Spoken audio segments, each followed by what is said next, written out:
Cronología de la muerte de empresario colombiano en Punta Cana. Así ocurrió. La historia comienza el sábado 28 de marzo de 2026. Hugo Alberto Zuluaga Giraldo, un ingeniero antioqueño de 57 años y mente brillante detrás de la empresa Kipux, aterrizó en República Dominicana. No era un viaje de negocios, era un tiempo sagrado de vacaciones junto a sus dos hijos, de 12 y 14 años. Se instalaron en el sector de Bávaro, en la provincia de la Altagracia, con la ilusión de disfrutar del sol del Caribe y regresar a Colombia el 4 de abril para retomar sus labores como el principal referente de la transformación digital del tránsito en el país. Transcurrieron días de tranquilidad hasta que llegó el viernes 3 de abril, apenas un día antes del regreso programado. La familia se encontraba en una playa cercana a su hotel en Bávaro, disfrutando del paisaje costero. En un momento que parecía rutinario, decidieron ingresar al mar. Sin embargo, la naturaleza cambió de humor en cuestión de segundos. Un fuerte oleaje sorprendió a los tres, arrastrándolos inexorablemente hacia la profundidad del agua. Una carrera contra el tiempo. La emergencia no pasó desapercibida. Testigos y personal del hotel alertaron de inmediato a los organismos de socorro, activando los protocolos de rescate del canal CDN y autoridades locales. La prioridad inicial fue el rescate de los más vulnerables. Gracias a la rápida intervención de los rescatistas, los dos hijos de Zuluaga, de 12 y 14 años, lograron ser sacados del agua con vida.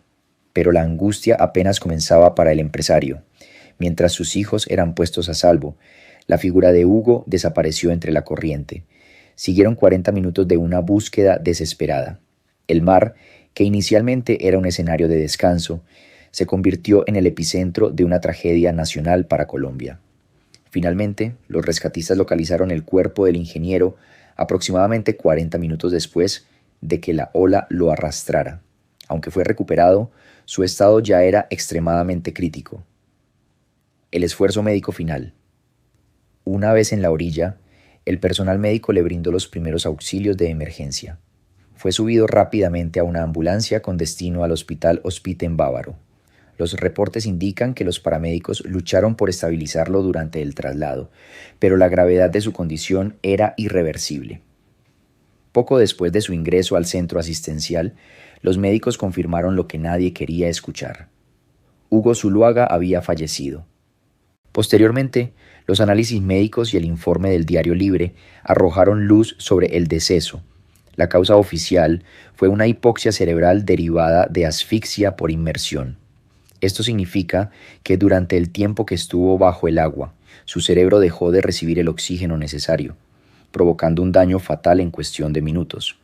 Las autoridades locales iniciaron de inmediato las investigaciones para esclarecer cada detalle del incidente. La noticia de su muerte generó una conmoción profunda en Colombia, especialmente en los sectores tecnológico y empresarial. Hugo Zuluaga no solo era un empresario, era el cerebro detrás de la modernización del sistema de tránsito colombiano. Personalidades como Mauricio Tobón Franco, exaspirante a la gobernación de Antioquia, lo describieron como un ciudadano ejemplar, un padre único y un líder referente que convirtió a Kipux en un pilar de la movilidad digital. El cuerpo de Zuluaga fue trasladado inicialmente al Instituto Nacional de Ciencias Forenses, INACIF, en República Dominicana. Mientras el país procesa la pérdida de uno de sus ingenieros más visionarios, su familia adelanta los trámites de repatriación. Hugo Zuluaga no regresó el 4 de abril como tenía planeado, pero su legado en la infraestructura tecnológica de Colombia y el recuerdo de su valentía al intentar proteger a sus hijos en el mar perdurarán en la memoria de quienes lo conocieron. Tekashi 69 revela detalles de su convivencia con Maduro. La historia comienza mucho antes de que se abrieran las puertas de la celda. A principios de 2025, el rapero conocido como Tekashi 69 ingresó a prisión tras violar los términos de su libertad condicional debido a un caso de posesión de sustancias ilícitas en Miami. Sin embargo, lo que para muchos sería un momento de derrota, para él fue el inicio de una profecía viral. Semanas antes de recuperar su libertad, el músico publicó un video que dejó a todos atónitos. Aseguró que tenía la suerte de estar encerrado con presidentes y anunció, casi como un vaticinio, que estaba a punto de conocer al mandatario de Venezuela. Ese encuentro se materializó el 3 de enero de 2026, cuando Nicolás Maduro fue capturado en un operativo militar de los Estados Unidos y trasladado al Centro de Detención Metropolitana de Brooklyn. Según el relato de Tekashi 69, los primeros días del exmandatario fueron brutales. El rapero describió que Maduro llegó proveniente de una unidad de alta seguridad conocida como La Caja. En sus propias palabras, el estado físico y la higiene de Maduro al llegar eran deplorables, afirmando que no olía bien, y que incluso desprendía un olor fétido hasta que las autoridades finalmente le permitieron ducharse días después.